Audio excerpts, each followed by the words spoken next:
മന്ത്രി പറഞ്ഞതുപോലെ പ്രേക്ഷകരുടെ ശ്രദ്ധയ്ക്ക് വേണ്ടി ഒരു കാര്യം പറയുകയാണ്. ഈ നിലവിൽ ഈ വയനാട്ടിലെ ദുരിതാശ്വാസ ക്യാമ്പുകളിലൊക്കെ ഭക്ഷണമടക്കം എത്തിക്കുന്നത് സർക്കാർ നേരിട്ടാണ്. അവിടെ ആവശ്യത്തിന് എല്ലാ സാധനങ്ങളുമുണ്ട്. അവിടുത്തെ കാര്യങ്ങളൊക്കെ നന്നായി പോകുന്നു. നമുക്ക് എന്തെങ്കിലും സഹായങ്ങൾ നൽകാനുണ്ടെങ്കിൽ അത് മുഖ്യമന്ത്രിയുടെ ദുരിതാശ്വാസ നിധിയിലേക്കാണ് നമ്മൾ സംഭാവന ചെയ്യേണ്ടത്.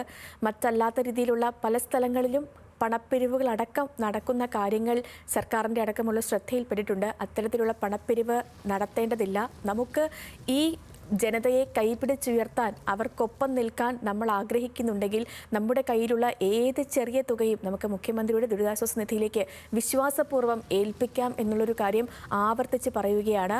മറുതരത്തിലുള്ള പ്രചരണങ്ങളിലൊന്നും വീഴരുത്. മുഖ്യമന്ത്രിയുടെ ദുരിതാശ്വാസ നിധിയിലൂടെ ഏറ്റവും വിശ്വാസ്യതയോടെ നമ്മുടെ കയ്യിലുള്ള ഏറ്റവും ചെറിയ തുകയാണെങ്കിൽ കൂടി ഈ ഒരു ഘട്ടത്തിൽ അത് ഈ ദുരിതത്തിൽപ്പെട്ടിരിക്കുന്ന ജനങ്ങൾക്ക് ഏറെ ആശ്വാസകരമാണ്. അവരെ നമ്മൾ കൈപിടിച്ചുയർത്തേണ്ടതുണ്ട്. നമ്മൾ ഈ കാണുന്ന ശ്മശാന ഭൂമിയായി കിടക്കുന്ന പ്രദേശത്തൊക്കെ ഒരുപാട് മനുഷ്യർ ജീവിച്ചിരുന്നതാണ്. അവരെയൊക്കെ അവിടെ ആ ഒരു സ്ഥലം പുനർനിർമ്മിക്കണമെങ്കിൽ, ഇത്രയും ക്യാമ്പുകളിലേക്കുള്ള മനുഷ്യർക്കൊരു പുനർവാസം ഒരുക്കണമെങ്കിൽ അവർക്ക് നമ്മൾ കൈത്താങ്ങായേ മതിയാവുകയുള്ളൂ. അതിന് നമ്മുടെ കയ്യിലുള്ള ഏതൊരു ചെറിയ തുകയാണെങ്കിൽ കൂടി, പ്രളയവും ഒക്കെ നമ്മൾ ഒന്നിച്ച് അതിജീവിച്ചവരാണ്. ഈ ഒരു ദുരന്തത്തെയും നമുക്ക് അതിജീവിക്കേണ്ടതുണ്ട്.